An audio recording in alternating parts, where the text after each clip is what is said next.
అందరికీ నమస్తే అండి. కంద పద్య లక్షణాలు గుర్తుంచుకోవడానికి నేను ఒక పద్యం ద్వారా వివరించే ప్రయత్నం చేస్తాను. కంద పద్య లక్షణాలు ఎక్కువగా ఉండడం వల్ల చాలామంది కన్ఫ్యూజ్ అవుతూ ఉంటారు. ఇప్పుడు నేను ఈ పద్యంలో కంద పద్య లక్షణాలు చెప్పి ఈ పద్యాన్నే ఘన విభజన చేసి చూపిస్తాను. ముందుగా పద్యం చదివి వినిపిస్తాను. కందము త్రిశర గణంబుల అందము గా భజసనలములట వడిమూటన్ పొందును నలజల ఆరిట పొందున్ తుది గురువు జగనముండదు బేసిన్. మొదటగా ఈ పద్యం యొక్క భావాన్ని తెలుసుకునే ప్రయత్నం మనం చేద్దాం. ఈ కంద పద్యంలో 4 పాదాలు అనేటివి ఉంటాయి. 1, 2 పాదాలు ఒక భాగంగా, 3, 4 పాదాలు ఒక భాగంగా చెప్పడం జరుగుతుంది. ఇది ఎందుకు చెప్తున్నానంటే కందము త్రిశర గణంబుల అందము అని చెప్పబడింది. అంటే కంద పద్యంలో 3 అంటే 3, శరము అంటే ఏంటిది? బాణం. మన్మథ బాణాలు 5 అంటారు కదా, అందుకని ఇక్కడ శర అంటే 5 అని అర్థం చేసుకోవాలి. 3 అంటే 3, శర అంటే 5, అంటే 3, 5 గణాల యొక్క అందమైన సమూహము. 3, 3, శర 5 అంటే 1వ పాదంలో 3 గణాలు, 2వ పాదంలో 5 గణాలు, మళ్ళీ 3వ పాదంలో 3 గణాలు, 4వ పాదంలో 5 గణాలు, ఇలా ఉండడం అనేది జరుగుతుంది. గా భజస నలము లటవడి మూటన్ పొందును. గా అంటే ఇక్కడ గగా అని అర్థం చేసుకోవాలి. భా అంటే భగనము, జ అంటే జగనము, సా అంటే సగనము, నల అంటే నలగనము. గా భజస నలము అంటే గగ భజ స నలము ఈ గణాల యొక్క సమూహంతో ఉంటుంది. ఇవి వరుసగా రావాల్సిన అవసరం ఏమీ లేదు, కానీ ఈ గణాలు మాత్రం ఉండాలి కంద పద్యంలో. నెక్స్ట్ నలజల ఆరిట పొందును. 6వ గణంలో నలము కానీ జగనము కానీ పొందుతుంది.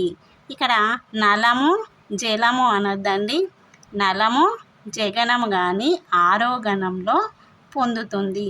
తుది గురువు అంటే చివరగా గురువు అయి ఉండాలి. ఇక్కడ చూసినట్లయితే 1వ భాగంలో గురువే వస్తుంది, మనకు 2వ భాగంలో కూడా గురువు వస్తుంది.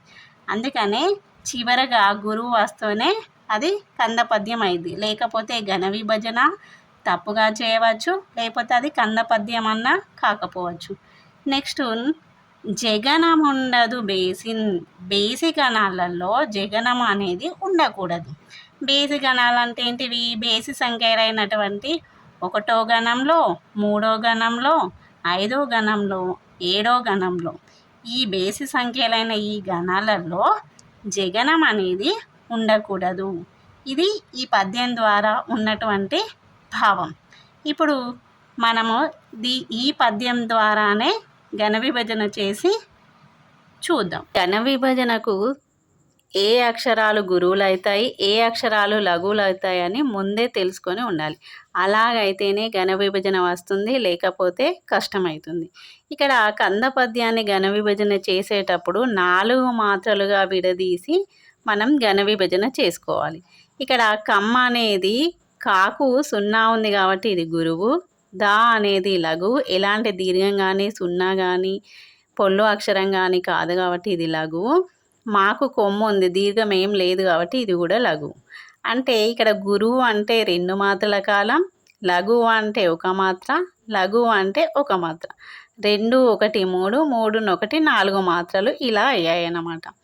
నెక్స్ట్ 3 అనేది కూడా లఘువు, షే అనేది లఘువు, రా అనేది లఘువు, గా అనేది లఘువు. 1, 2, 3, 4 ఇలా ఇవి కూడా 4 మాత్రలుగా విభజించబడాయి. మిగతా పద్యాన్ని కూడా ఇలా 4 మాత్రలుగా విభజించుకోవాలి. ఇలా విభజించుకొని లక్షణాలు ఉన్నాయా లేదా అనేది మనం ఒకసారి చూద్దాం. కంద పద్యంలో 4 పాదాలు ఉంటాయి. పాదాలు అంటే వరుసలు లేదా లైన్స్. 1, 2, 3, 4 పాదాలు ఉన్నాయి. 1, 2 పాదాలు ఒక భాగంగా, 2, 4 పాదాలు ఒక భాగంగా ఉంటాయి. 1, 2 ఇవి కలిపి ఒక భాగంగా తీసుకున్నాను. 2, 4 పాదాలు కలిపి ఒక భాగంగా తీసుకున్నాను. 1వ పాదంలో 3, 2వ పాదంలో 5, అలాగే 3వ పాదంలో 3, 4వ పాదంలో 5 గణాలు ఉంటాయి. 1వ పాదంలో 1, 2, 3 గణాలు ఉన్నాయి.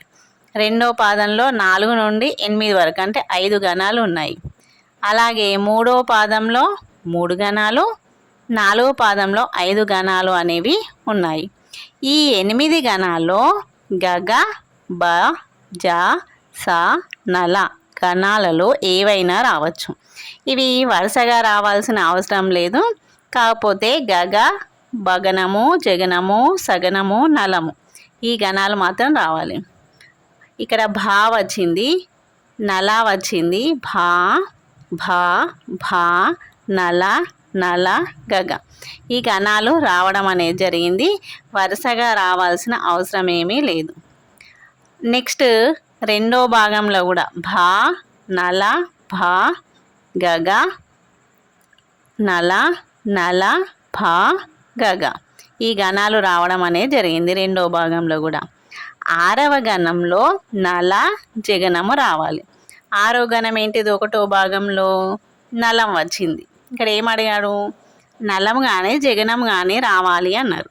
కాబట్టి ఇక్కడ నలం వచ్చింది కాబట్టి ఇంకా జగనం రావాల్సిన అవసరం లేదు. నలము లేదా జగనం ఏదైనా రావచ్చు అన్నారు కాబట్టి నలగణం వచ్చింది. ఇక్కడ కూడా 6వ గణంలో నలగణం అనేది రావడం జరిగింది. 2, 4 పాదాలలో చివరి అక్షరం గురువు అయి ఉండాలి. 2, 4 పాదాలలో చివరి అక్షరం గురువు అయి ఉండాలి. ఇది 2వ పాదం, ఇది 4వ పాదం. 2వ పాదంలో చివరి అక్షరం గురువే ఉంది. నకారం పొల్లు కంటే ముందు అక్షరాన్ని ఇవి 2 కలిపి ఒక అక్షరంగా భావించి గురువుగా తీసుకుంటారు. అలాగే ఇక్కడ కూడా నకార పొల్లు ఉంది కాబట్టి దీని ముందు అక్షరాన్ని కలిపి గురువుగా తీసుకున్నాం. ఇక్కడ 2వ పాదంలో గురువు వచ్చింది, 4వ పాదంలో కూడా గురువు వచ్చింది. బేసి గణాలలో జగనం ఉండరాదు. బేసి గణాలు అంటే 1, 3, 5, 7 ఈ గణాలలో ఏంటిది? జగనం రావద్దు అన్నారు. 1వ గణంలో లేదు జగనము, 3వ దాంట్లో లేదు, 5వ గణంలో లేదు, 7వ గణంలో లేదు. అలాగే రెండో భాగం చూసినట్లయితే 1, 3, 5, 7 ఏ గణాలలో కూడా జగనం అనేది లేదు. ఇది కంద పద్యం యొక్క లక్షణము. మనకు కంద పద్యంలో మొత్తం 64 మాత్రలుగా ఉంటుంది. లెక్కబెట్టినట్లయితే 4, 8, 12, 12 4 16, 16 4 20, 24 24, 24 4 28, 28 4 32. 1వ భాగంలో 32, రెండో భాగంలో 32 మొత్తం 64 మాత్రలు కంద పద్యంలో మనకు ఉంటాయి. ఇది కంద పద్యం యొక్క లక్షణము. అర్థమైంది అనుకుంటున్నాను. అందరికీ ధన్యవాదాలు.